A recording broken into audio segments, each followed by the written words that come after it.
Caitlin Clark has just flipped the entire sports world upside down. For weeks, analysts declared her season over. Fans whispered that the Fever couldn't survive without her, and critics smugly insisted her hype had finally run out. But tonight, everything changed. Clark herself confirmed that she's fully healed, fully locked in, and officially suiting up for the WNBA Finals. It's the kind of plot twist that feels scripted for television, except it's real. And with that single announcement, the league's biggest skeptics have gone from laughing to scrambling, from smug certainty to sheer panic, knowing the narrative just shattered. The Fever's journey to this point has been nothing short of miraculous. This wasn't supposed to be their year. With a young roster, key injuries, and endless hot takes declaring them too raw to contend, Indiana was penciled in as nothing more than fringe playoff material. Then Clark's groin injury seemed to deliver the knockout punch. Experts stopped analyzing their chances and started writing eulogies. But the Fever didn't read that script. Instead, they clawed, fought, and endured through adversity, refusing to crumble. And now here they are, against every odd, standing where nobody expected, the WNBA Finals. Aaliyah Boston became the beating heart of Indiana during Clark's absence. Night after night, she dominated the paint like it was her personal fortress, evoking memories of her South Carolina days where she carved through defenses with ease. Kelsey Mitchell earned back her Money Mitch nickname, burying crucial shots exactly when her team needed them. Odyssey Sims, long overlooked, transformed into the steady veteran presence this young roster desperately needed. She hustled, calmed nerves, and made every possession matter. Together, they carried the Fever to a historic moment. But even their grit pales next to what's coming next. Because Caitlin Clark's return doesn't just add a star back into the lineup. It detonates a bomb at the center of the league's balance of power. With her on the floor, the geometry of the game completely shifts. Defenses stretch,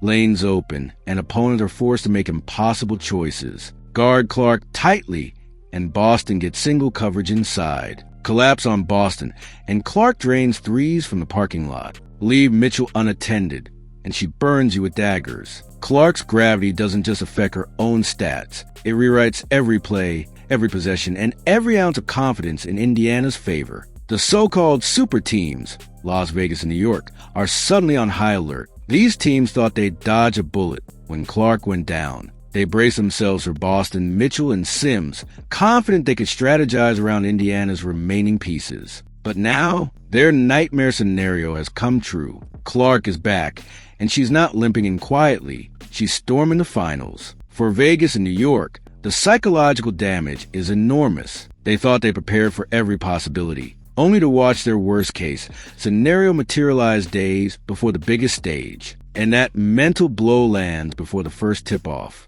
But make no mistake, this wasn't random luck. Indiana's front office played a long game worthy of chess grandmasters. While most assumed their 11-player playoff roster submission was an oversight, the Fever were quietly executing a masterstroke. That empty slot, it was a doorway, a calculated risk. And now, Clark is walking straight through it. Under WNBA rules, injured players under contract can be reactivated if a slot is open. Indiana left the door ajar, the speculation swirling, and at the perfect moment, boom, they slammed it wide open. This wasn't chance. This was strategy, foresight, and pure showmanship. Even the league office can't deny its fingerprints on this decision. Everyone knows Clark's presence in the finals means ratings, headlines, and money. Without her, the finals are a storyline. With her, they're a national event. Networks are clearing primetime slots. Social media clips of Clark's return are already pulling millions of views. For the WNBA, this is gold. Maybe too much gold, because while the league craves the spotlight, it also fears it. Clark's influence is so massive, so undeniable, that it threatens egos at the top. Her return highlights not just her power, but the league's dependence on it. And that makes this moment even more dangerous. Groin injuries aren't a joke.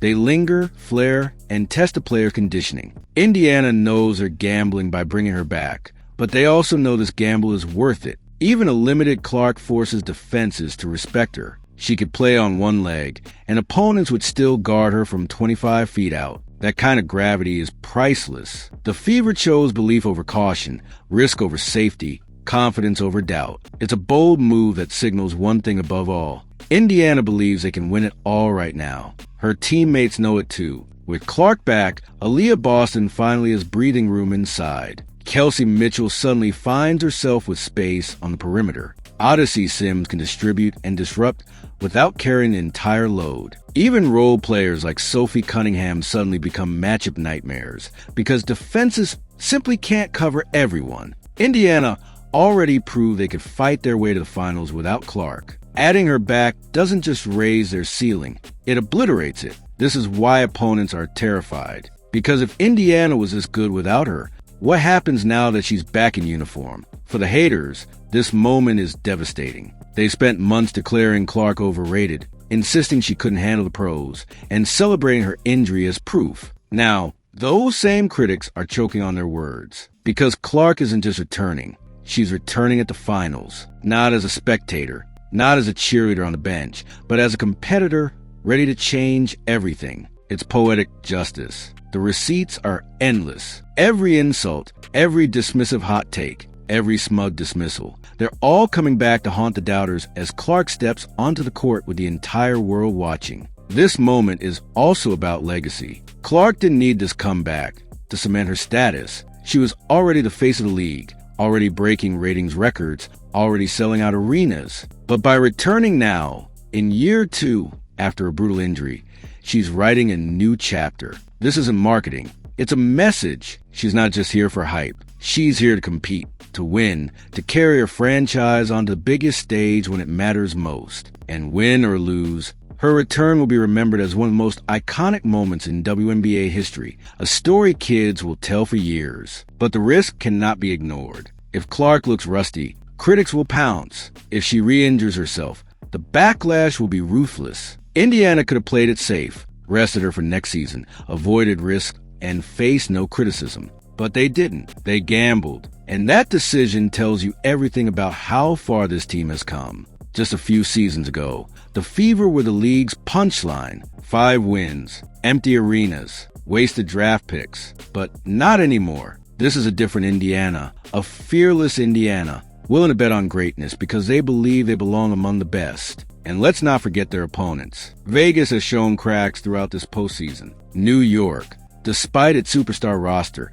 is still struggling with chemistry. Neither of these giants looks invincible. And now, against the backdrop of their own uncertainty, they have to face Indiana's surging confidence, plus the return of Caitlin Clark. Suddenly, the league's 2 so-called super teams don't look so super. They look vulnerable. They look exposed. And they look terrified. Because the one player they thought they'd escaped is now back, ready to shift the series, the season, and possibly the entire future of the WNBA. The Fever's gamble is already paying dividends in the court of public opinion. Social media is ablaze with excitement. Fans who hadn't watched a single Fever game all season are now tuning in, eager to witness Clark's return. Broadcasters are salivating, preparing graphics, hyping promos, and lining up storylines. And the haters? They're scrambling for excuses. She's not at full strength. She'll ruin chemistry. She's overrated. But excuses don't matter when the scoreboard lights up. Because even if Clark plays just 20 minutes, even if she makes only a handful of big plays, the entire conversation shifts, and the critics have nowhere to hide. That's the beauty of this moment. Finals basketball isn't about stats. It's about pressure, poise, and presence. And Clark has lived in the spotlight since Iowa. Crowds, cameras, critics, it's all familiar. For her, the finals are just another stage, another moment to own. And her presence changes everything before the ball even tips. Every defender glances her way. Every coach schemes against her. Every fan, friend or foe, reacts to her. She's not just a player. She's an atmosphere, a gravitational force. And with her back, Indiana's aura has shifted from underdog to outright juggernaut, and everyone feels it. If Clark pulls this off, if she not only returns but leads Indiana to glory, her legend skyrockets into the stratosphere. Even if she doesn't dominate, just stepping onto that finals court solidifies her place in history. Think about it. Year 2, already carrying a franchise, already rewriting expectations, already proving haters wrong at every turn. That's the stuff of legends. It's the kind of comeback moment that transcends sports. Fans will remember where they were when Caitlin Clark returned. kids will try to replicate it in their driveways, and the league will never stop feeling the aftershocks. And that's what terrifies her critics the most. They swore this wouldn't happen. They insisted she was finished for the year. They laughed when she limped off the court. But now she's back, and they can't stop it. They can't rewrite it. They can't hide from it. The Indiana Fever have reloaded, their stars returned, and the finals just became a battlefield. Whether you love her or hate her, Caitlin Clark is about to dominate the conversation, the headlines, and possibly the history books. And the haters? They're left with nothing but silence as the storm begins.